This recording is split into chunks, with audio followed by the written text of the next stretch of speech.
So you wanna go to war with me? You're talking like you think you're royalty.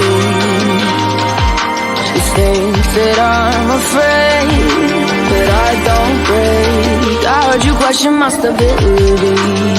You think I'll fall just like a guillotine, but I am here to stay. Won't look away. Storm is coming, so you better start running. No, you can't control, feel it in my bones. I'm coming for the, coming for the.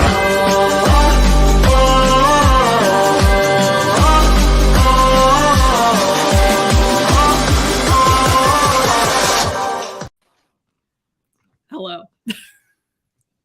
Hello. That's always so good. I love how she came back when it started. I tried to get her to lay down in her chair, but she was like, no, I don't think I'm going to do that today. Thanks. She said, you are my chair today. Mm-hmm. Yeah. We got Kat with us. We got Taylor with us. We have Darlene with us. We have Raja with us. We have Cool Gamer, Magic Angel. Hello. Welcome, everyone. How are y'all doing today? Jess, how are you doing today? I am sleepy, but I am here. Yes. And for being here today, we have a bunch to talk about, as I had internet issues last time. So we have Sid Fields, chapter 7 and 8. We have Heartstopper, the books, and I think volume 1 and 2 actually covers the first season. I think you are correct. I only read volume 1, but I've read volume 2 before, so. Yes. Covers the first season of the show. And then also Chinatown, both the screenplay and the movie. And also Camp NaNoWriMo. And also a surprise question for Jess that I'm going to spring on her right now, which is Jessica. How is the romance going? You had a 5K day, a random 5K day. You told a group of us about a romance. And I just want to know how that's going and when I'll get it. So I did a brain dump of the werewolf romance and did just like a basic where I think the plot might go outline. I figured out a couple of characters. I gave some characters some names. And then after the 5K day, I closed it and I put it away and then went back to French Grim Reaper because I need to prioritize that. So that's like best case scenario. I am trying to be a grown-up. Will that happen? I don't know. Yeah, I appreciate the attempt. But I'm trying. Whether it works or not, I appreciate it. And then I got this. And then we got Raja. Hello. She's sleeping. Now, I mean, she was just running around, and now she's like, sleep time. Oh, hello. How is Project Death going? Where are we at in the process of we should be exchanging books? What is it looking like? Yeah, thank you for that question. I love it. That's how I feel. Well, I'm pretty sure that we were like, let's exchange books in March. And then we're like, how about April? And then we're like, maybe May. And then we were like, you know what we should do? We should skip 2 months next time and we'll just do it at the end of July. Yeah. And now we're here. I love the idea of, okay, we were doing 1 month at a time. And then now we just did 2 months, right? And we still failed. What if we did 3 months? Surely that's the solution, Jessica. Let me say, I am actually, I'm not yet at the halfway point for Project Death. I am kind of keeping tabs on where I'm at, and I'd say I haven't updated my website, but I'd say I'm about like 42%. It's just that it keeps getting bigger, which is what it's supposed to do. It needs to get bigger. It's a standalone fantasy. So it was 2 little words last time. And but so then I feel like I'm constantly making no progress because it just stays at 42% basically. So that's fair. I mean, the progress is being made. It's just slow progress. Very slow, but it's okay. Okay. What worked last time? Yes. August. I don't know what the plan is, but we'll make a plan. Okay. When we're done. Okay. Being live on the internet. Yeah.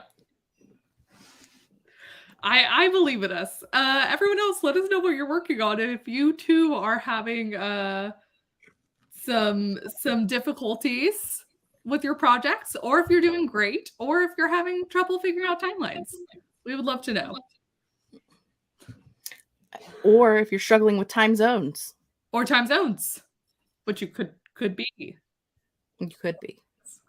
711 words for Cat today, but I just wasn't feeling it. I might go back to writing later. Yeah, I mean, the fact that you got 711 words when you weren't feeling it is still pretty impressive, all things considered. Hello, Vicky. Yes, we love talking. We love a little chat. That's what these are. Hello, Cool Gamers now over on my side of the channel, because as some of y'all might know from the past few times that we've been doing this, we are now splitting the stream, which is quite fun. So you can comment on either this channel or my channel. It's great because we don't have to remind you which channel we're going to be at. We're going to be at both. We're here. Almost at the end of draft 2 of my project. Ooh, Taylor, that's very exciting. Hello. Hi, Melissa. You say hi, Raja? I know. She's like, no, I see Bean. Thank you. So cute. I'm trying to think of how I'm doing in Camp NaNoWriMo. I have not updated the website in a while, which is where I always fail at. I got sick, and then I went on a trip with a friend that was pre-planned while I was still a little bit out of it. Migraine sick, I should say, not contagious sick.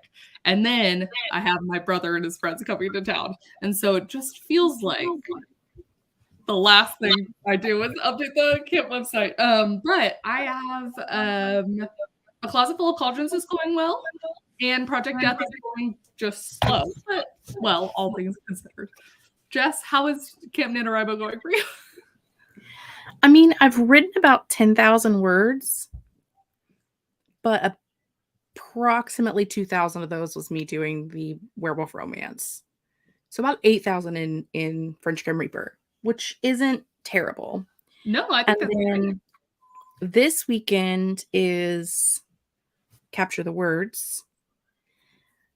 So I'm going to try to do a 10K weekend. I don't have to work this weekend. Yay. Theoretically, if I could work Friday night as well, I might be able to do a 15K weekend, but your girl is not pushing it. If anybody is working on projects and they need some motivation this weekend, me and author Anne Sophie will be doing Capture the Words, which is basically we're picking teams. Kate is a trader and she's on Anne's team. And we're just gonna do 4 hours of live streams on Anne's channel and then an hour break and then 4 hours on mine. It's gonna be 8 a.m. Eastern Daylight Time to 5 p.m. Eastern Daylight Time. And we're just gonna do sprints and do the works. Yeah, and you'll have like a fun Google Sheet set up so people can put their words in. And it's like it's full competition, but like in a fun way. Yeah. Okay. Can you sleep on the desk and just next to me? Thank you. Okay. No. Hello, Mysterious Cloud Nixie. Hello. Emily, good morning. Hello. Good morning. I've been editing my manuscript. Actually started bringing my laptop to my day job in order to get some done during my breaks. Oh, that's smart. Very smart. I like that. I'm glad that you have the breaks that you can kind of sneak it in. I'm bogged down in the middle of my sci-fi fairy tale retelling. Oh, okay. I was about to ask. Hansel and Gretel. Oh, that's quite cool. I would actually love to see that sci-fi'd. That sounds fun. Jessica, hello. I'm working on revising / rewriting A Glittering Cage, my standalone queer paranormal romance. We're at 53,000 so far for this month out of my 60K goal. Okay, you're very close. She's been crushing it. That is awesome. And what a great title. Love it. And love a paranormal romance. I'm ready for paranormal to like come back in full. You know, I feel like there was a time where that's everywhere. There's a few. There's still more romance than paranormal at this point, too. Mhm. I want to see a little more paranormal and Me a little too. less romance. Am I going to write mine that way? Yeah, The world Jessica. may never know. Write the book you want to read. The world may never know. I've been completely not good. This camp got bit by the shiny new idea bug, and now I'm writing a Greek myth descendants thing. Ooh, heck yes. Here for it. Love it. Love it. Also, sometimes it's a shiny new idea. Sometimes we gotta lean into it. You know, Jessica made hers like a one-day thing for now, but I think it's good to sometimes you gotta let the ideas out because otherwise they'll just like start taking up too much of our brain and it's impossible to do what we need to do. It was like a 2,300 word day, though. Like it was a big, That's big a day. good day. It was Yeah. a big day. It needed to get out. Yeah. Hello, Miller Nature. I'm still researching and plotting a new idea. Very fun. Heck yes. Well, Jessica, how do we want to do this? Because let's ask the important questions first. Did Sure. anybody read chapters 7 and 8 of the Sid Fields? yeah. Did anybody read Heartstopper? Did anybody watch Chinatown? Let us know of those three things, what you did, and then we'll see if anybody actually did anything, and then we'll focus on what the most people did first. Smart. Because at the time last month, there was a lot of fire still in us having just watched Chinatown. And frankly, that fire has died, though only because I've told it and complained to multiple people about how much I disliked it. Like physically out loud, I could not contain myself. So Same. it's mostly chilled now. I'm glad I took notes because I wouldn't have remembered. I don't remember most of it. I remember what I told you at the time. Let's see. Nick, I read volume 1 of Heartstopper. Okay, perfect. Excellent. Ava has read all of Heartstopper. It's one of my favorite series. Okay, I'm very excited to chat about it. Oh my gosh. Okay, Jessica, real quick. There wasn't enough stabby or magic in the first draft, so this draft is a lot darker. Good. Love adding more stabby. Stabbies. Yes. Here for it. This is me motioning a stabby. Not like a, Anything else? shake weight. I don't know. Okay. I have read the 4 published volumes of Heartstopper, and I read them all in one day and was like, I'm not ready to let it go. And so then I went online where she posts them online and read through like the beginnings of what will be volume 5 at some point. But it looks like we should probably discuss our friends from Heartstopper. I think so too, which is perfect because I checked out volumes 1 and 2 and 3. So I read 1 and 2 because they cover basically the first season of the show. And for those of you, because we didn't really explain it, but also this whole year, Jess and I have undertaken the task of both like basically reading and then watching adaptations. So sometimes it's a poem like Mulan. Sometimes it is just reading the screenplay as we did last month for Chinatown, which Sid Fields' book that we're following along with each month, highly recommended. And then eventually the goal is to write a screenplay, which I'm following along. I don't know if you can see my notes. I'm following along as I'm reading the book. And by the way, there has yet to be a write any of the pages moment yet. I keep thinking it's going to happen, but it's not going to happen yet. And then Jessica has a plan for next year for some fun, like live streamy elements for her adaptation she's going to do. Yes. Yeah. I have a plan for a story in my brain that is a sequel to a movie that we all know and love, The Covenant. We love her. She's a queen. But because like it's not something that I could ever do anything with because it's someone else's intellectual property, I feel like I'm comfortable enough sharing that online with everyone so people can actually see my process. Yeah. And I think it'll be fun I already have like the idea of what I want the story to be in my brain. It's in here. I think about it enough that I am not worried to write it down because I don't think I need to. Like it lives in there. That's perfect. That's nice. It'll just wait for the day when it is time. And when we finally finish this freaking Sidfield book. Hello, Diane. Welcome. Okay, so let's talk about Heartstopper. So this was it was an online why am I blanking on the word? Not a graphic novel yet. It was like an online comic. Thank you. Yeah.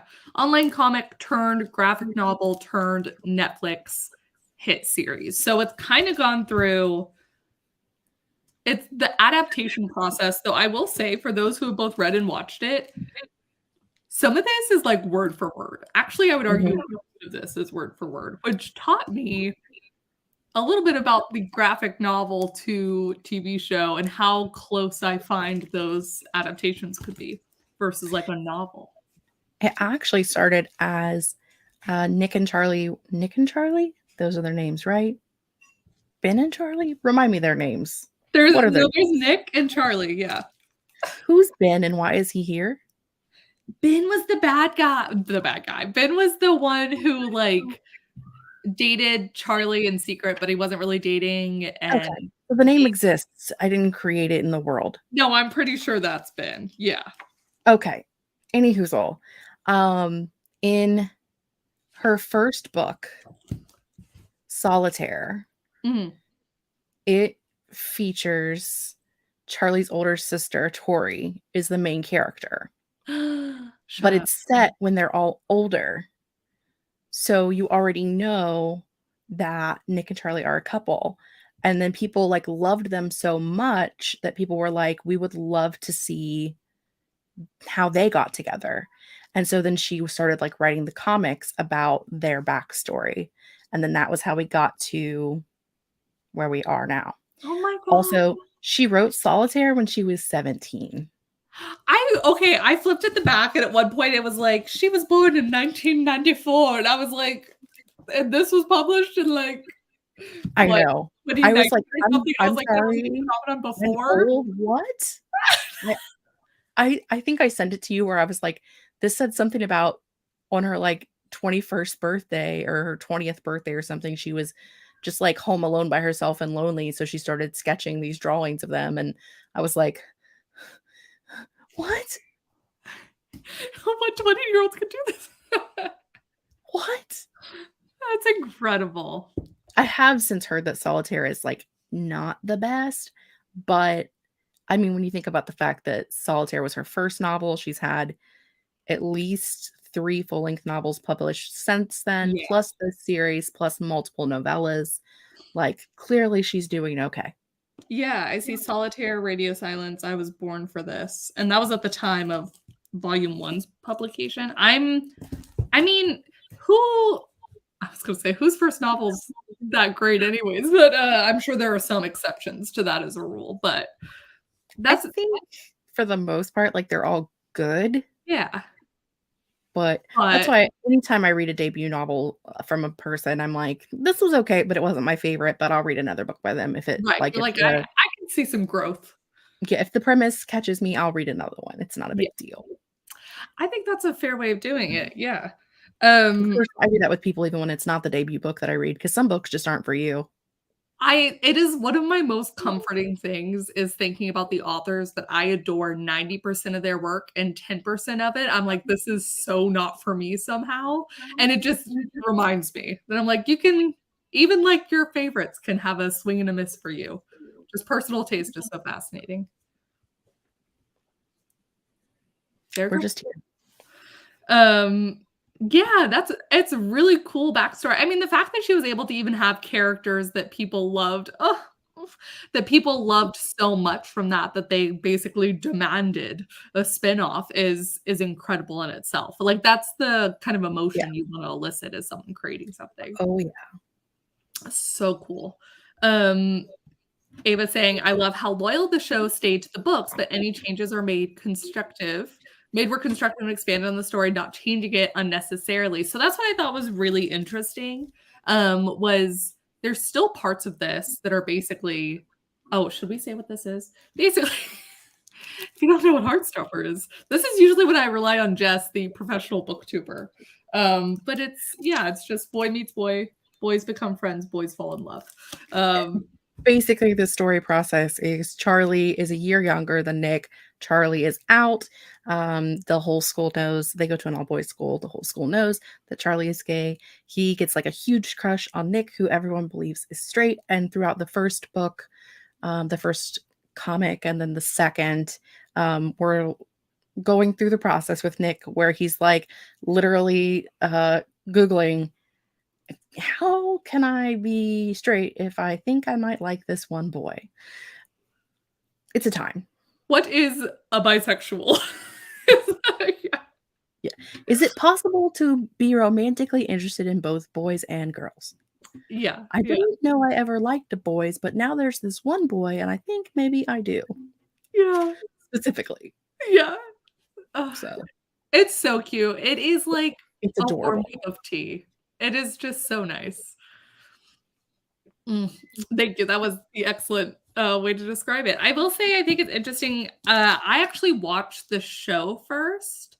And yes, bisexual people. I watched the show first and then came to the graphic novels. And so some of the changes I was kind of surprised by that the adaptation did. Like, I think the school is a lot harsher than in the TV show, the way it's represented, than in the series. I find that the actual graphic novels are more realistic in that way for our current time for most places. Asterisks on all of this. Because they do some stuff where like they're, obviously Nick's Googling and he's trying to find some stuff out. And there are just some things that I found surprising. But I guess for the like cinematic version, it makes sense that they would make some of these changes. I think the best change they made is, I'm blanking on her character's name now, the friend who switched schools. What's her name? Oh, she's not in the back of the first one because she doesn't play a role in the first one as much. She's not in the first one. Elle? All right. Am I thinking of Elle? Yes, Elle. Yeah. Yeah, Elle has a much larger role in the TV series. Actually, the whole of seeing the girls' school in the TV series, I thought was a really excellent. They introduce it a lot earlier than what they do in the series. Yeah. Yeah, I thought that was. Yeah, that was my favorite change that they made. I kind of appreciated in the graphic novels that some of the rugby lads were nice to Charlie and stuff. I thought that was kind of sweet. Fairly early on. Yeah, that it was like not all of Nick's friends were the worst, but most of them. Most of them, though, were the worst.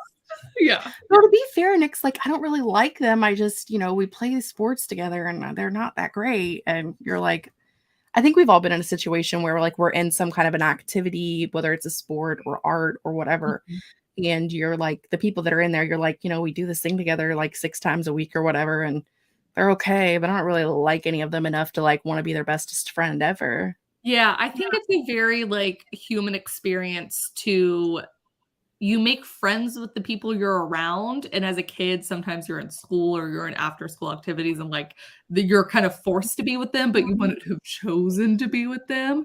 And so sometimes if you've all grown up together, you're just like, I guess these are my friends. And for him to get to have this moment of being like, oh my God, I didn't realize how much my friends sucked. Like I didn't realize that I even have any, like, do I have any close friends that I actually like is I think something a lot of people experience. So I thought that was really sweet to see. They definitely get more interesting as they go on. As I said, I've read all 4. I haven't watched the second series yet. I think it's coming out soon. I don't think it's out yet, is it? I think it is. I could be incorrect. I just watched the trailer. So that's why I think it's not out yet. The trailer for it was posted 7 hours ago. Raja, what do you think? She's like turned around and is completely on my arm. No. Let's see. Hearth. Okay. Ava says it's out on August 3rd. August 3rd. Okay. See, I thought it was out already, so just don't mind me. I think, yeah, because we had at one point talked about reading Heartstopper back when we were first like envisioning this year-long thing, and I don't know that they had the dates yet, or they might have changed the dates. But it definitely wasn't like part of our original plan, because we were like, but we need things that actually have a screenplay that we can find. But then we were like, no, we don't care. We want to read and watch Heartstopper. Yeah, we can switch it off. I think we've done a good job personally of finding like a poem, a graphic novel, or whatever. And we've gotten screenplays like half the time. Yeah. I made sure that next month's has a screenplay. We'll tell you guys what that one's going to be later. So yeah, I'm excited to see what they do for season 2 then. And I will have read hopefully the next 2 volumes before season 2 comes out. I'm pumped. I do love not just, I mean, this is the adaptation wise, but I love that they kept the elements of the drawings that would appear on this. Oh, it's so beautifully done. Honestly, it is so close, and in my brain, they did a fantastic job of casting. And like when I think back on scenes, because I picture things in my head anyway, plus it's a comic, plus it's TV. I really have a hard time remembering like if there were specific scenes that were or weren't in one or the other, because they're so seamlessly put together in my brain that it all exists. It is cast so well. The actors do such a phenomenal job that they truly embody the bit. And also the characters are just so sweet.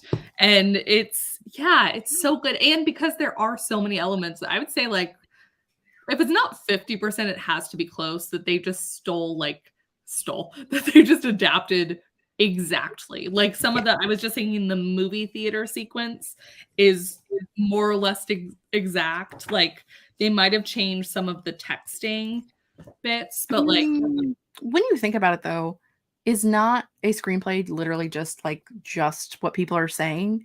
And so for the most part, that's what a comic is just what the people are saying. That's literally, I had like this mind exploding moment where I was like, oh my God, it makes so much sense that a graphic novel to screen adaptation would work so well that you wouldn't have to, if you didn't want to change all that much, because you just have the dialogue bits and then you have the visual element, and that's more or less, now it's just moving. You know, that's why, I mean, there's so many manga to anime adaptations that do that, but it's fun to see a fully live action version of that. It's just so good. I will say, I guess the difference would be the addition of the music is really nice on the screen version. But I feel like the way that she drew everything, it's just so good. You get the mood. Honestly, it's almost like she drew it from the live action and not the other way around. That's how it feels. That seamless. Yeah. Kit Connor is exactly how I picture Eric Masson, the main character of my debut novel, and I don't mind admitting that I'm in love with Kit Connor. A good choice. Feel like all of the people in the show are 20 years younger than me, but I think they are at least 20 years younger than me. If not you, then me for sure. Yeah, I know. She's so sweet. She's having a time. Oh, a little stretch. Oh, so cute.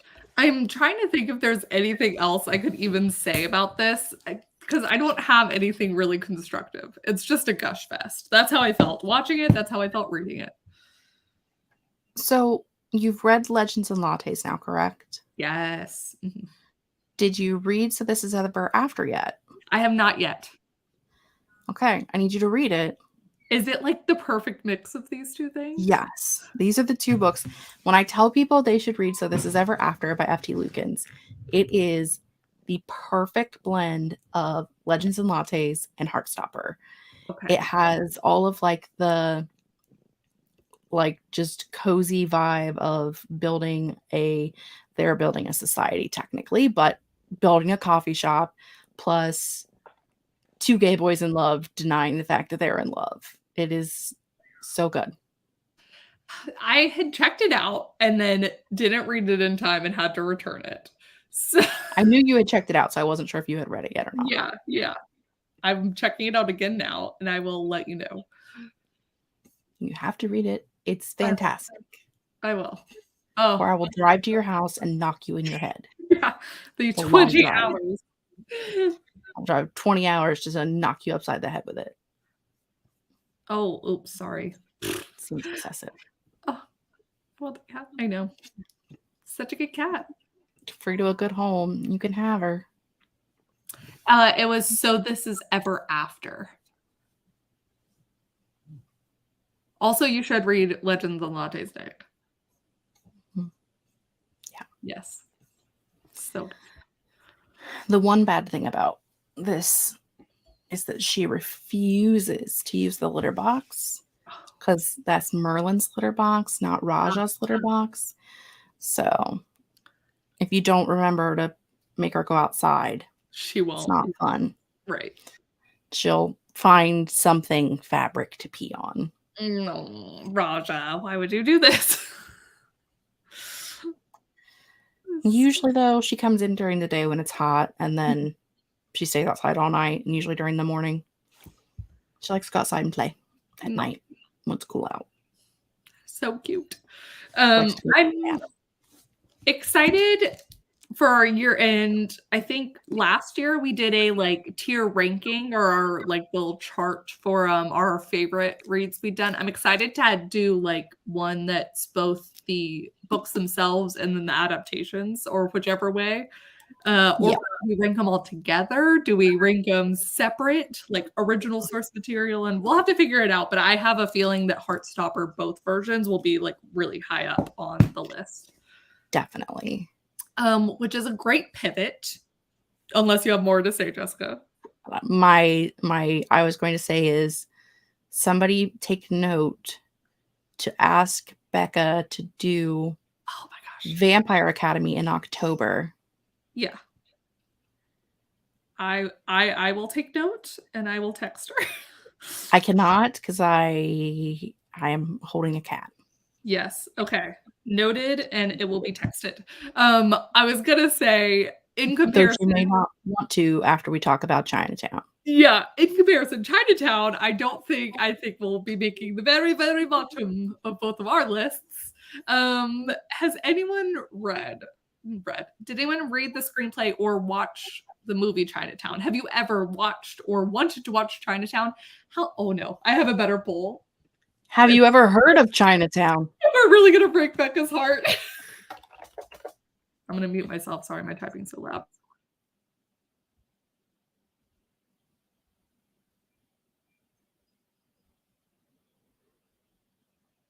Is the cat spoiled? I mean, what do you think? Okay. Yeah, the most spoiled. All right. I've asked the question. Y'all let us know if before Authortube Chat you'd heard of the movie Chinatown. If you could tell anyone a smidge about what Chinatown's about. This is the question we want to know. Because I had never heard of it. And I've heard of it, but I couldn't have told you what it was about other than it was like a movie that people like who love cinema love. Like I had no idea. I had no clue that it was the world's best screenplay ever written, or that people considered it to be that. And it boggles the mind. And Becca was just completely thrown off by the fact that we had never heard of it, which, to be fair, Becca has worked in TV and movies for decades. Yes. So not to call out how old she is, we're just going to say decades. She told the internet how old she was in a video, so that's all on her now. She did. Yeah. But they kept referencing it in the Sid Field book, and I was like, why is this why is this a thing? It's in there so much. So much. It is. And he will reuse the same examples, which I don't think is a bad thing given necessarily when this book originally was written and when it originally came out. So it's basically one of the movies that people think is like a master of cinema, of craft. And so he references it so much. Basically, Chinatown is like a detective noir film. Like, it was made in the 70s, set in the 30s, and is just like kind of, I guess, what kicked off a lot of like PI style movies. And so it was, I guess, it was iconic for the time. I guess it's still iconic for some people. That's what they tell us. To the Hollywood, to the movie world. But Jess and I were not super impressed. I will say I enjoyed bits of it. My problem was I didn't like, the ending was trash. I was so mad at the ending that I wanted to kick my TV. I hated the opening. From the beginning, was like, this is awful. Why do people like this? Yeah, chapter 8, Jess, when he's talking about like another opening that starts with just like full-on sex, I was like, I mean, I'm starting to catch a pattern with Sid Field, what he likes the opening of movies to be. Okay, so here's the thing. If you've never seen it, if you've never, you know, the very beginning scene is, let me figure it out. Okay.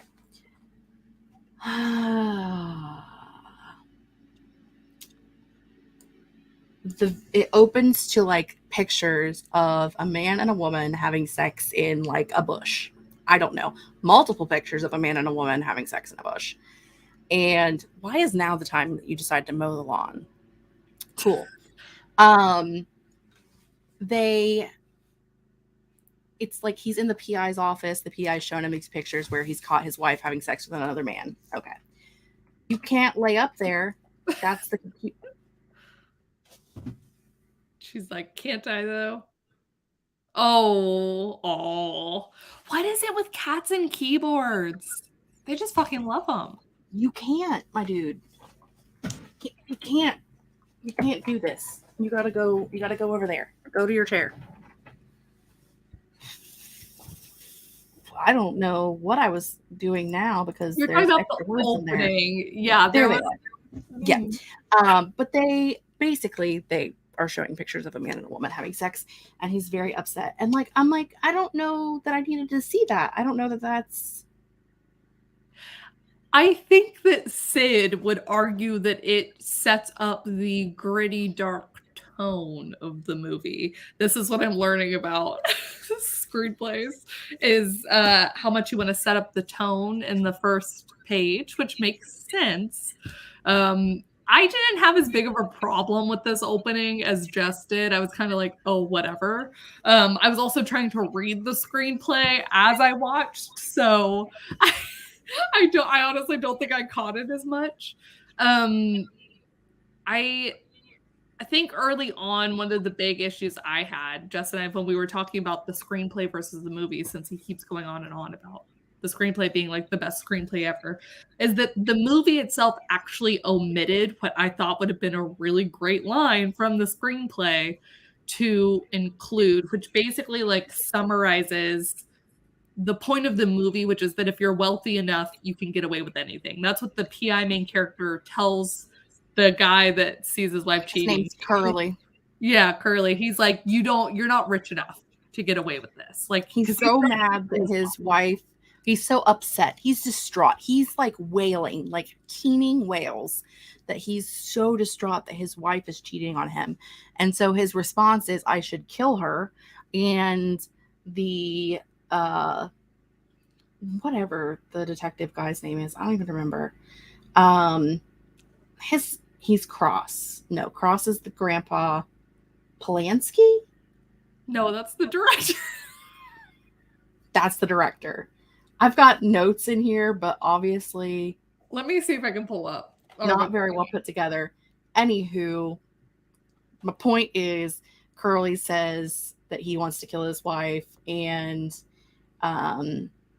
he says only rich people can get away with murder, which is basically the plot of the That story. is the point of the movie. And it's worth mentioning again that Sid Field, we watched this movie because of Sid Field, and we read the screenplay because of Sid Field, because he's saying how great the screenplay is. And there's a big point about, at some point, even outright stating the point of your movie in a lot of ways, like subtly. You don't want anyone to just be able to know, like, this is the movie, roll credits. But like, you have a character basically state what we're about to see. And that was that moment, and they cut it from the movie, and Jess actually went to the Wikipedia page later, and they said that they did regret cutting that part. Having taken that part out, yeah. His name's Jake. Jake, thank you. From State Farm. Yeah. Man, had that been in there, I think it actually would have been much better. That was my complaint the whole time. And I was like, yeah, I think it would have been a lot better had they actually put that part in. And then later on in the movie, we will be talking spoilers, just FYI for those who are interested. Later on in the movie, Jake goes to Curly's house as he's running from the law, and Curly's wife is the one who answers the phone. Rajit? And you can tell that Curly has beat the utter living shit out of her. Yeah. And so it's like, you know that he's like crying and so distraught because his pride is hurt, not because he actually loved or cared about his wife. Because if he did, he wouldn't have beat the ever-loving shit out of her. There's a bunch of things that are definitely of the time in this movie. And not only of the time for the movies that was created in the 70s, but then to set it in the 30s. It felt like they made very purposeful choices. So we're looking at this, and yeah. It's so bad. My actual notes says the entire beginning of this film is a middle-aged white man's wet dream of how his life should go. Yeah. The great thing apparently about this movie was that like it had one of the best twists, I guess, where we start with the detective is hired by this woman he thinks is the wife of this guy to investigate that he's been cheating on her. So we see one cheating thing, we then get as the opening, and then we get to see another. And then we find out that like the actual wife of this dude comes around and is like, well, I didn't hire you. And so that was the twisty twist. Now our PI has to investigate not only this crime that he started with, but then who hired him for real. And then like it leads him down this path. And yeah, that's basically what happens. There's wrongdoing, and hey, if you have enough money, you can get away with murder, which is the point and the theme stated. Thank you, Vicky. And also, if you just do all of your stuff in Chinatown where the Chinese are, nobody cares because they're just Chinese people and no one gives a fuck. It is very racist. Yeah. Excruciatingly racist, yes. Yeah. And I think the big issue, it is differently paced than I think we would pace things nowadays. Like I appreciated the twist of not the real wife that hired him. I thought that was interesting and was probably pretty novel at the time. I think that the pacing was interesting because Jess actually pointed this out. I had the feeling of it, but I don't know that I could put it into words. But like every time Jake goes somewhere, he discovers something. We don't really see Jake failing at any point in his discuss. He kind of, we're really being led to all the right answers. It's still mysterious, but like it's just different than we do it now. In the vein of it being the best screenplay ever written, mm-hmm. My actual notes say I can understand how people consider the screenplay to be perfect for the story that they're telling, but that doesn't mean the story is good. Ooh. And it's written in a way that mostly shows only things that are central to the plot. Nothing is overdone except arguably for the part about the nursing home accepting Jewish residents. Jake and Evelyn, who is the wife of the guy who has been murdered, who was cheating on his wife and then he's murdered, but maybe he wasn't. Who knows? We know because we've seen the movie. Yeah. And Jake and Evelyn go to a nursing home trying to find this old lady to ask her some questions, and they're pretending like they are going to take one of their parents there, and they want to know if like they accepted Jewish people because it was the 30s and Hitler was doing his thing. And so they talk about that, and Polanski, who is the director, his mother died in Auschwitz, which is awful. I don't know how that maths. I don't know how his mother died there, because how old was he at the time? I don't know. I'm just saying. She was there. I think she died there. But that doesn't mean that part of the screenplay is important to the plot of the story in any way, shape, or form, because it's not. So for them to say that there's nothing in it that is like overdone or like their thing is that every single piece of the screenplay is an important and integral part of the plot, and that's not. So what else did they miss? There you go. Yeah.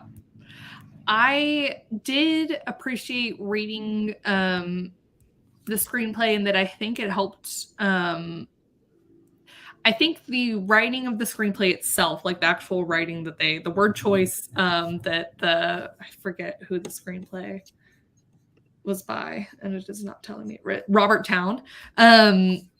The word choice does help to set up the tone of the story, like every element that they do, which it's interesting because the screenplay, obviously the end result, no one ever really sees the screenplay, but of course the screenplay has to be like elicit emotions out of the directors, out of the producers, in order for them to want to direct and produce it and spend all this money on it. So it's kind of nice to see how you do have to nail the language of the screenplay in order to get the next step of the movie being made.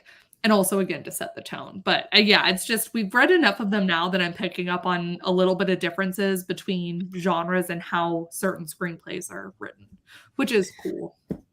Well, and the Robert Towne, who wrote the screenplay, wrote a completely different ending. Yes. They changed the ending. Mm-hmm. Yeah. I find this so aggravating because I think Robert Towne's ending was fine.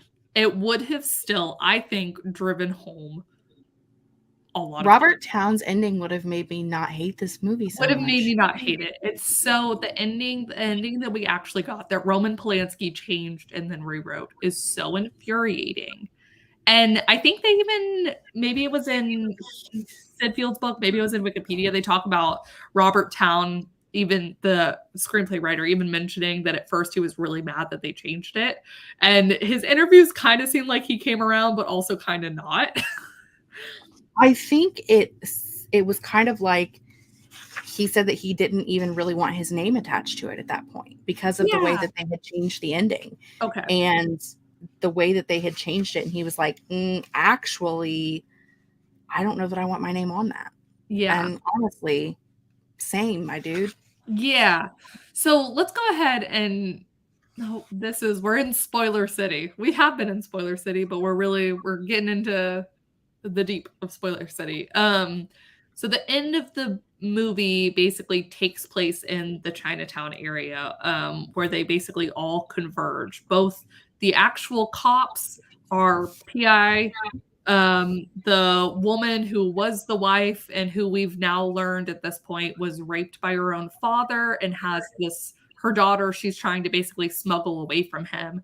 And then the father who raped his daughter and is the father and grandfather. Yeah. And he's the one who set up the murder of her husband because of money. All of it's because of money. Getting away to try to get his granddaughter away from his daughter so that he can repeat history. Yes. Yeah. So the ending that Robert Towne wrote was that the daughter main character basically ends up shooting her dad, I think dead. I don't remember if it was dead and shooting him dead. and then she drives off, and then she gets apprehended by the police, and she's unable to explain basically the trauma she's been through, and instead goes to jail. So we see at least what feels a little bit like justice in the granddad/dad dying, but also we don't see justice in that she's done nothing wrong and she's in jail for like basically the rest of her life for committing this murder. That is bleak, and it matches the rest of the tone of the screenplay. I think that would have been just fine. I actually still think it probably would have won all its Academy Awards and stuff.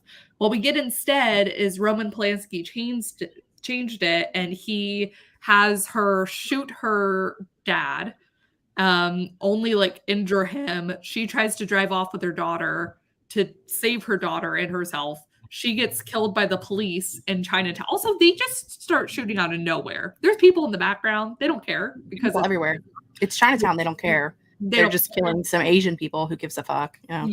And so they just shoot openly, and she dies, and her poor granddaughter has to see it. And like one of the very last scenes we see is the granddad/dad taking his daughter/granddaughter away from the scene. Just like taking her away from the police, and nobody's paying a bit of attention. So we know basically what's going to happen. And then I think someone tries to comfort Jake, the PI, and is like, this is just what happens in Chinatown. And then you roll credits. And like, that's what that is.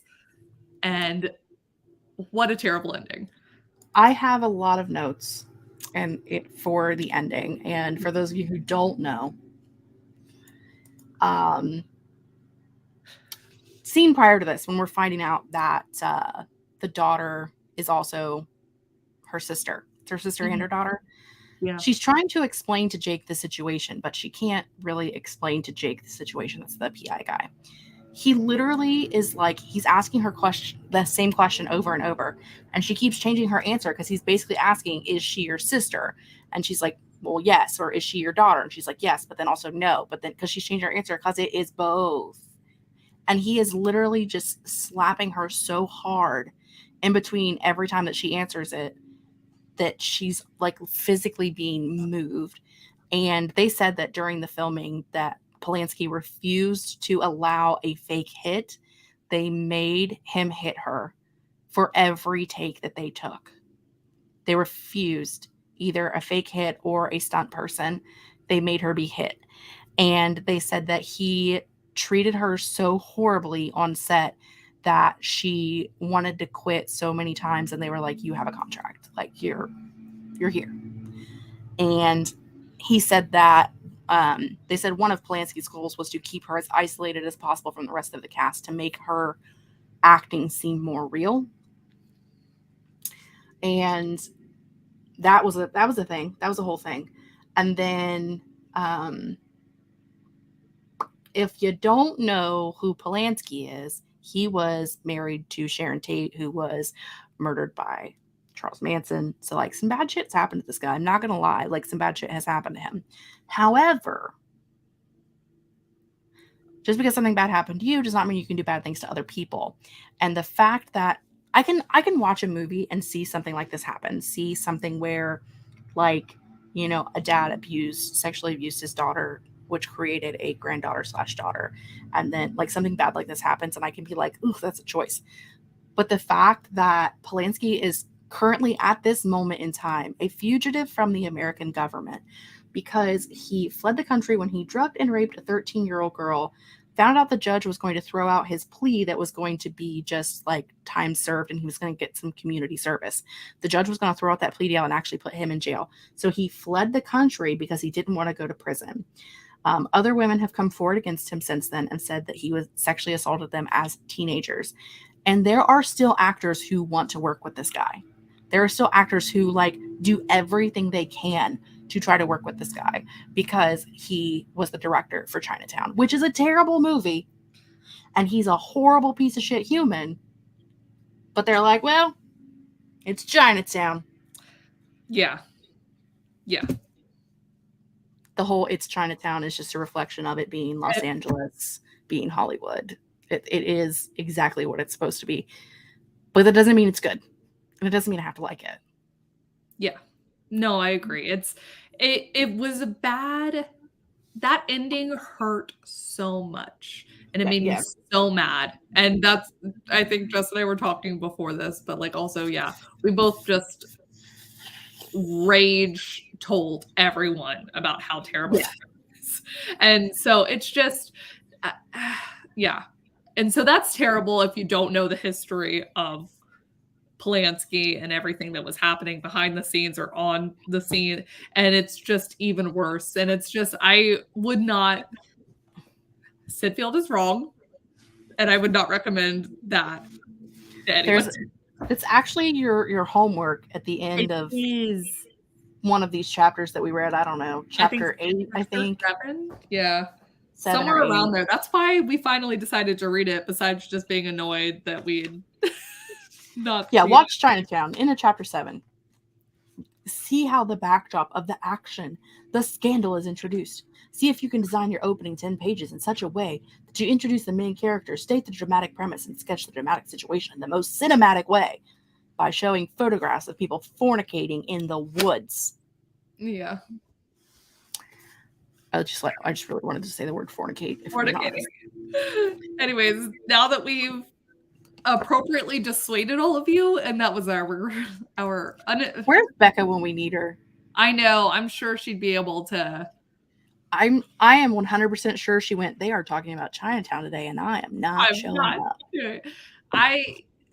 Yeah, there's a line where separating the art from the artist. If someone's able to do that completely, I still think that the ending of this movie is just so.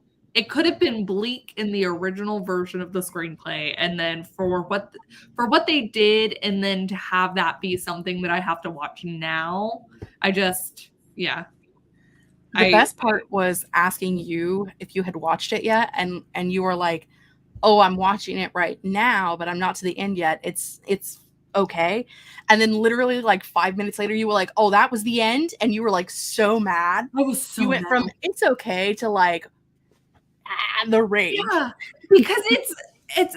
I get the mystery, and there is elements in this that I actually do think are really good, and I get why people would study the screenplay until you get to the very end, and you're like, that cannot be the ending. I just don't like it. I did not like it. I have a lot of problems with the screenplay.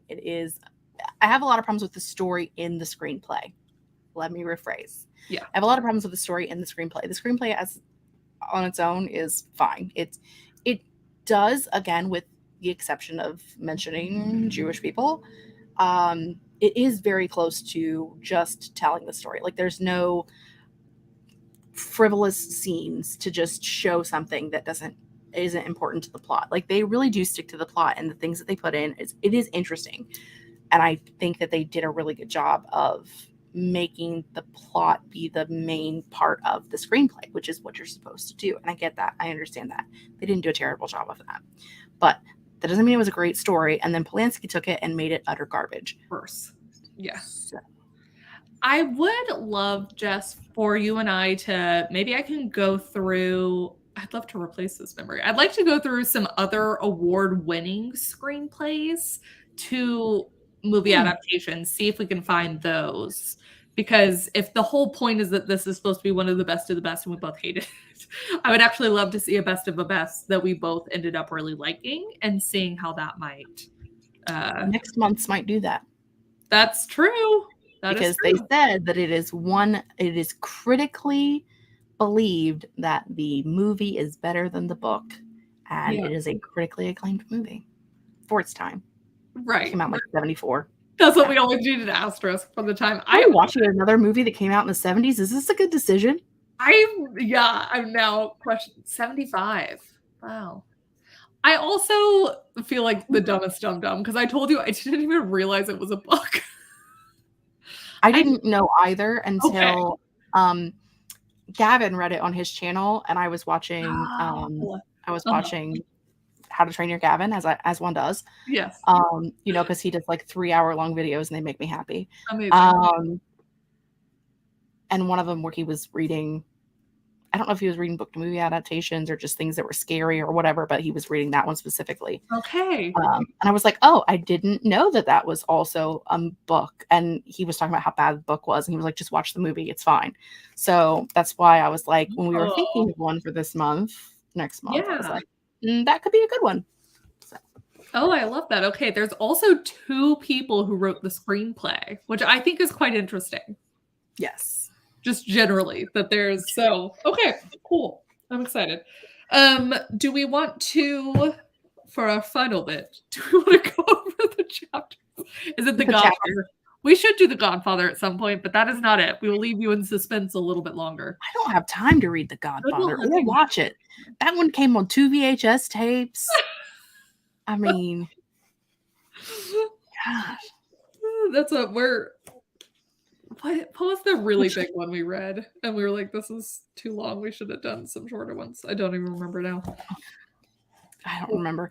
All I think about is earlier this month I read The Only One Left, the newest Riley Sager book. And it's set in like, I don't know, the 70s, the 80s, 90s, somewhere around in there.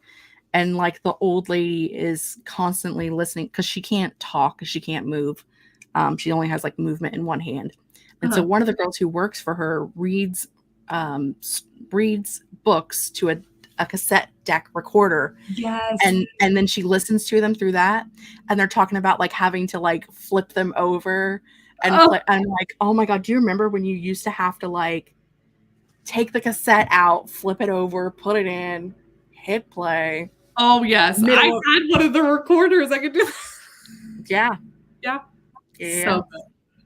Or you would rent a movie and the person before you didn't rewind it. So the first thing you had to do was rewind the whole movie before you can watch it. Oh, and it took like 3 minutes at least for it to just in that sound. And you had to do this so you didn't see it, so you didn't know how it ended. Yes. Don't look at the TV screen. Don't be tempted or you'll know how it ends. We're just on a nostalgia train. I do love Kat saying, what about the Percy Jackson screenplay if you can find it? We will be on the lookout. It's interesting. It's harder to find recent screenplays sometimes, but then we've also just generally had a hard time finding. I don't fully understand this because you can buy screenplays, which I guess makes sense. But also, yeah, it's hard to find them. We do plan to hopefully in October do Vampire Academy. Yes. So we'll read the first Vampire Academy book, watch the Vampire Academy movie, and then watch the first season of Vampire Academy TV show. Yes. So we will have all sorts of things to compare to. This is a great point that we will actually also eventually be able to do Percy. And Jess and I are huge Percy Jackson fans. So we could have the book, the movie, and the show. Let it be known to the universe that both the Percy Jackson movie and the Vampire Academy movie are nothing like their books. However, I do like them both. But I also watched them both before I read the books. Oh, okay. Yeah, that's fair. So, like, I watched the Percy Jackson movie in theaters because somebody asked me to go with them to see it. I don't even remember who I seen it with. And I was like, wow, that's really interesting. And they were like, it's a book series. It's like mid-grade and it's Greek mythology. And I was like, oh, I love that. And so I then read the books and I was like, wow, this is nothing like the movie. I'll say that but I'd read the Percy Jackson series first before I watched the movie, but it was right around the same time that I did it. I think. How old was my brothers? Yeah. I think the Vampire Academy movie is significantly better than the Percy Jackson. I was one of those people where I was like, I still watched it a bunch, but the movie was upsetting in some ways. I take more problems with, Annabeth not supposed to be a brunette. I get it. Like, I understand. I love her. Alexandra Daddario is fucking gorgeous. I love her. I take less qualms with the fact that she was a brunette than the fact that she was a 26-year-old woman playing a teenage girl. Oh, I know. If boobs the size of Texas, like, she had, like, I don't know, 2 years before she played Annabeth, she played like a 25-year-old woman in like a Law and Order episode. Yeah. That was my problem. It was a travesty all around. They should have aged them up, but they didn't really age them up at all in the first movie. They were just like, and then they're like 15, 16, maybe. Yeah, okay. So they aged them up like 2 years, but they definitely should have just been like, open up a little bit. The books are way better, but I didn't hate the movie, and I could sit and watch the movie right now and be fine with it. Like it's not that big of a deal to me because again, it didn't like ruin my childhood. Where if I had read the books first, I would be like, "This is nothing like my childhood," and I would be upset. Yeah, I actually just found the movie at some point poorly paced. I could watch it, but I would skip parts of it if I were to do it. Like the whole casino sequence can just be thrown out. Yeah, who needs it? So dull. There was a couple parts where I'm just like, why are we doing this? Yeah. But it just like so. Anyways, that's really my only. I completely agree. Yeah, but also, it wasn't the worst movie I ever. It was not the worst. Yeah, I mean, we take our cues from Uncle Rick, and he was real mad at it, but. Were we? Should we talk back to this guy? Back to this. We just went on a little Percy Jackson journey, a little pivot. Yeah. So we read chapters 7 and 8. Chapter 7 and 8. Mm-hmm. Chapter 8 is mostly just, or maybe it's chapter 7. Chapter 7. Chapter 9. Chapter 7 is mostly the beginning of the screenplay of Chinatown. Yes. Which we sought it out, but I do actually appreciate him putting it in the book. Which I think if you flip through the rest of the book, he does that several times later when he's trying to get you to like reference and understand something, which I think is much smarter than just being like, you can find it, which maybe back then it was easier to find. I don't know. I'm trying to see. He does talk about a few things that like I have highlighted that are like setting up the story process. Yeah. Like he says, if you change a scene or a line of dialogue on page 10, it impacts and influences a scene or a line of dialogue on page 80. Basically, because we are novel writers, first and foremost, you know, if you change something on page 10, a line, or you add a scene in, it may or may not affect something greatly at the end. But because a screenplay is so small and concise, changing something that even as something small will affect things greater later on. Yeah, those are the words I wanted to use.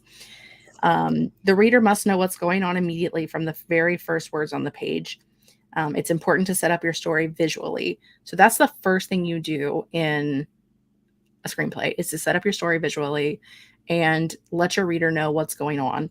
The reader of the screenplay, who are not going to be very many people other than people who are also studying screenplays.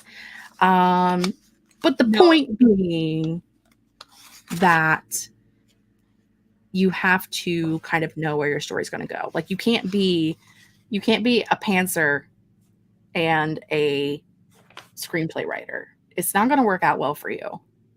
You know what? In earlier chapters, he mentions that you can kind of do that, but he agreed. He's like, you don't need to know every little bit. You're probably going to go through this several times and have to throw bits out. But yeah, I agree. You should know what you're working toward. It's definitely a much bigger deal because it is so much shorter and because every word matters. I think a lot of it also is like movies rely a lot more on like callbacks because it is much more condensed, and so certain words that you use early on, the impact can just be so much bigger. I like that he also talks about one of the things that he asks himself, Robert Towne, the screenwriter, is what is this character afraid of? What is their deepest fear? Which I think is an interesting thing to sort of posit. We'll see that a lot, is how like the idea of what the character is afraid of. I think I tend to have some clue of that in when I'm novel writing, like what's at stake? What are they scared most to lose or whatever? But actually thinking about their biggest fear seems to be a really big thing for him. Let's see.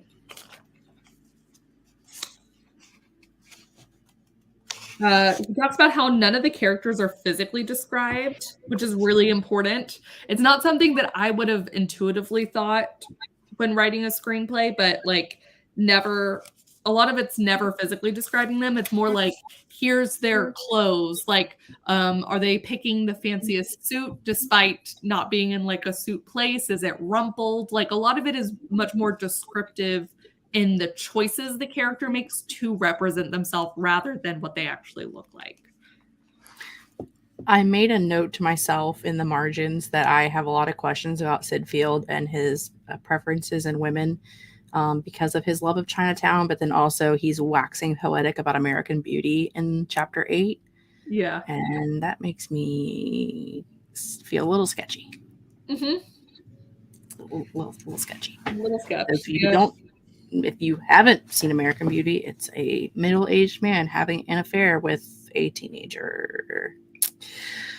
The examples he chose and some of the movies at the time that got really popular, you're kind of just like, I don't know if this says more about Sid Field or more about like society at the time with what they've determined. He could have chose different examples. No, he totally could. I mean, here's my thing. Sometimes he talks about Lord of the Rings, which he does in chapter 8, but like doesn't really linger over it super long when he could. You mean Lord of the Rings, that book that only has 6 female characters in the entire thing, and they're all described as the most beautiful, gorgeous women ever to exist, and they're completely perfect, and they never argue with a man, and they just stand there and look pretty? Those ones? Those 6 women? Mm-hmm. Yeah. Wait, have you read Lord of the Rings? Yeah. Okay. I've not read Lord of the Rings. So. I was like, I was thinking, Arwen's pretty cool. Eowyn arguably is like the badass of Lord of the Rings. Oh, but you have there are, I think, 7 female characters in the entire Lord of the Rings series, and one of those is a spider. So, is she a cool spider? There are 50 named male characters, not including unnamed male characters, but 50 named male characters. 7 women, one of them is a spider, and other than Eowyn, they are all based off of his wife, so they're all the most beautiful, gorgeous woman to ever have existed. Eowyn is based off of his daughter, and so while she is attractive, she is also headstrong and strong and fierce. You're allowed to be fierce if you're the daughter. Right. Yeah, But they want you to be fierce then, but actually the other 5 women are all like blonde, gorgeous, right. Stand there quietly and just look pretty. So again, I have questions about Sid Field and things about his life and the way he feels about women. In general. Man. Let's see. What was chapter 7 about? Setting up the story. Chapter 8 is about the 2 incidents. So basically the idea is like the inciting incident, which I think a lot of us recognize, though I do think it seems a little bit different than in movies. He talks a lot about having the inciting incident pretty early on, like the opening, almost the opening image. And then he has a thing called the key incident, which is what the story is about, which I think is what we usually in the novel world think of as the inciting incident. But you can correct me if you agree with that, Jess. I do agree with you. That is a similar part, different wording. Yeah. I also highlighted in chapter 8, the first 10 pages of your screenplay establish 3 specific things. The first being that the main character is introduced, so we know who the story is about. The second thing we create within the first 10 pages is within this first 10-page unit of action is the dramatic premise, which what is the story about. And then the third thing to establish is the situation, the circumstances surrounding the action. The 2 incidents provide the foundation of the storyline, which the inciting incident sets the story in motion, and the key incident establishes the story.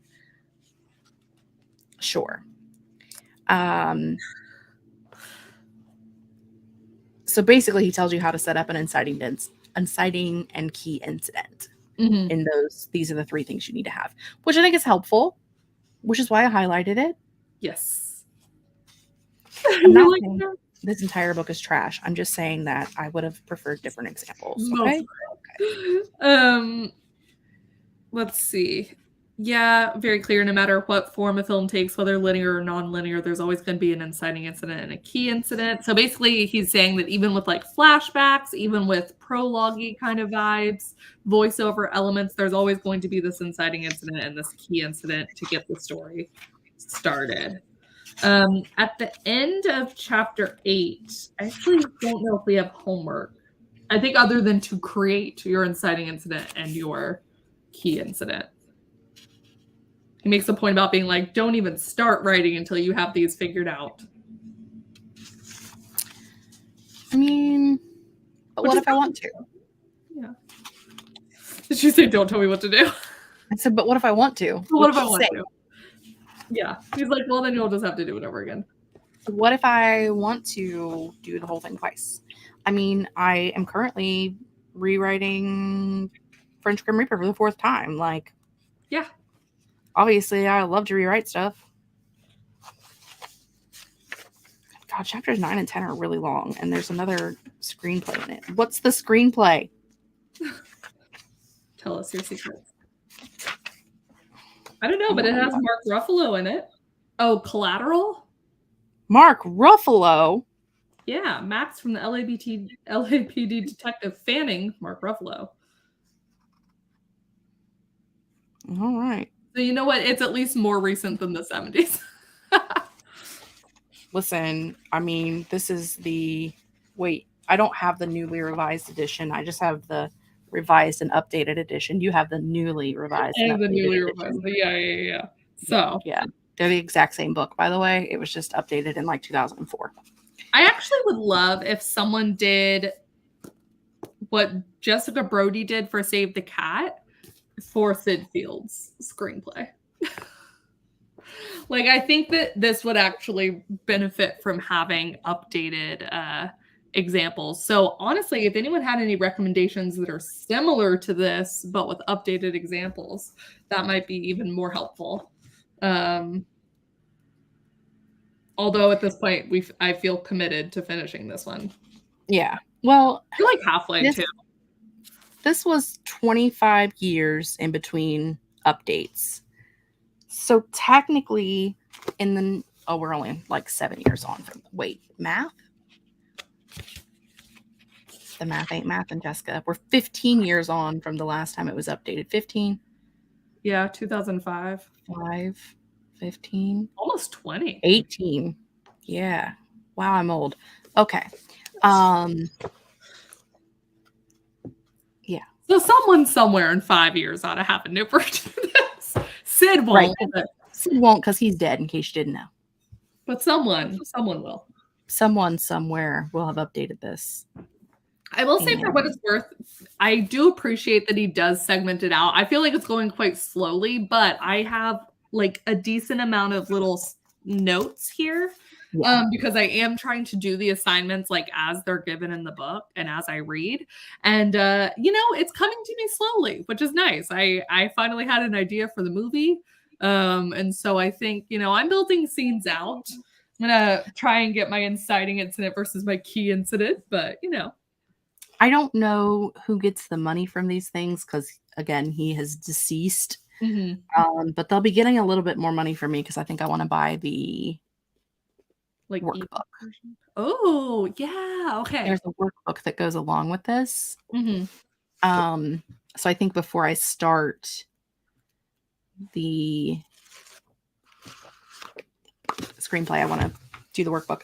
Again, I'm not saying that this is a bad book. I think this book is fine. It's the foundation to screenwriting, the step-by-step guide from concept to finished script.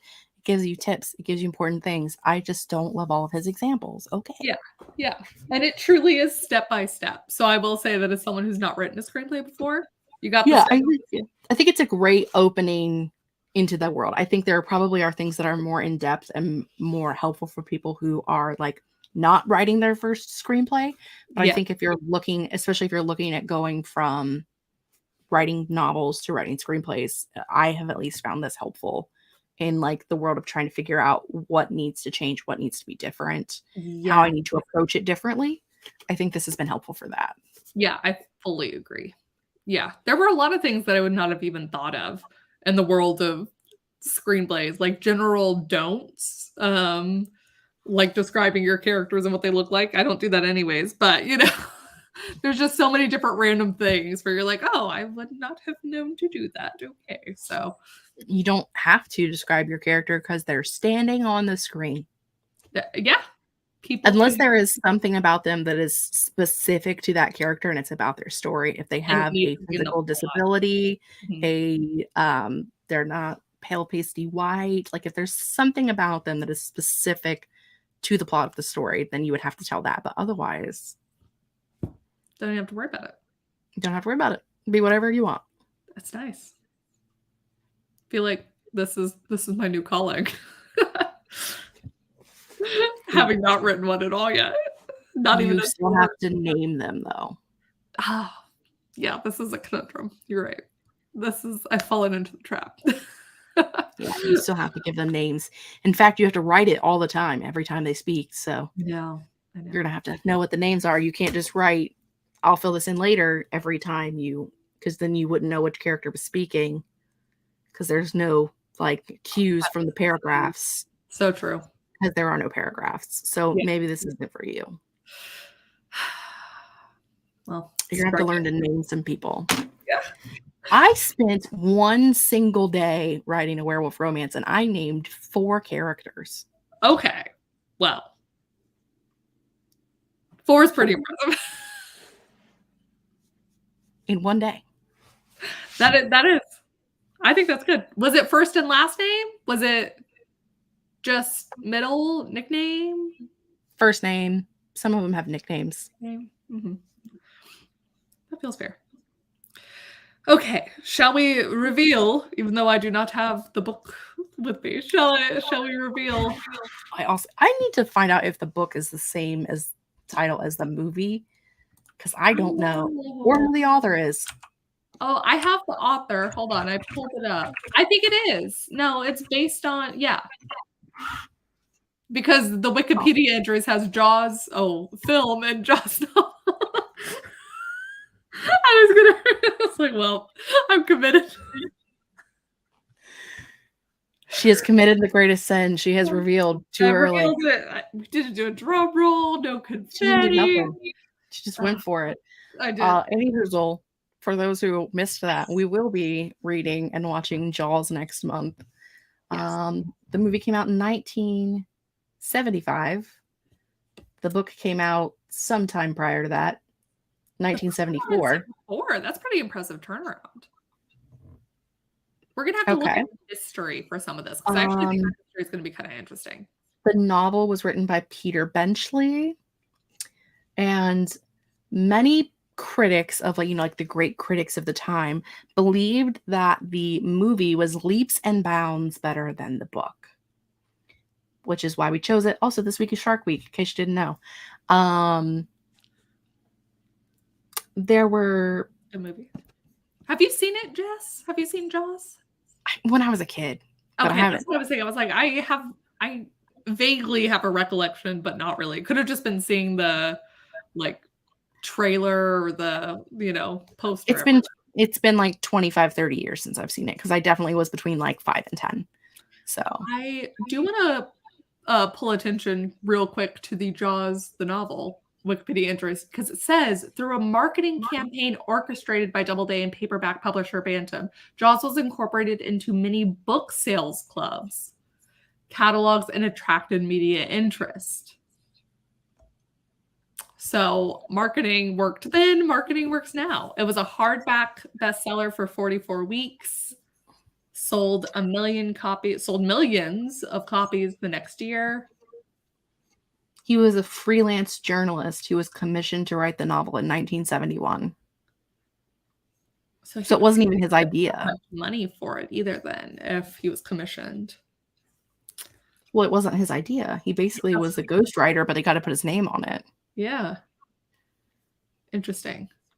It Us grows too. interest in shark attacks after you learn it. Yeah. Okay. I've never read the book. Kat, this is the month. We'll be back to chat with the book. It'll be fun. I might actually even get a head start on this one. Something weird just happened with my speakers, and there was like stuff coming from the wrong place, and I don't know what happened, but I was scared. Oh my god. I think you're back though. Okay. Did I morph? Was it like your devil voice the other day? It sounded a little bit like it, but not quite so bad. Well, this is fascinating. Well, Jessica, we've done it again. I'll say again that this was Heartstopper. Excellent choice. I'm excited to see what we think of Jaws. I will also say that some of these have been good choices, at least in like, sometimes the adaptations are completely different. Sometimes they're very similar. Sometimes, like, I'm excited for Jaws to see if we agree with the critics. Is the movie going to be just that much better than the book? And there is a screenplay adaptation available for Jaws because it is so old. We will post those on our community tabs later because I forgot to get them and post them in the description box earlier. But I did look it up and make sure that it was available. Yay. We did good. Go us. Go us. Hooray. All right. Well, thank you, friends, for joining us. And we will see you all next month. Oh, we might be moving it to the very last Tuesday of the month, but we will update you as always. Yes, because we've had multiple failures with the third Tuesday of the month, and we think that there's a specific thing going on at Kate's house. Yes, causing problems. That might be a culprit. So we're gonna research. Yeah. Thank you, guys. We'll see you next time. Bye. Bye.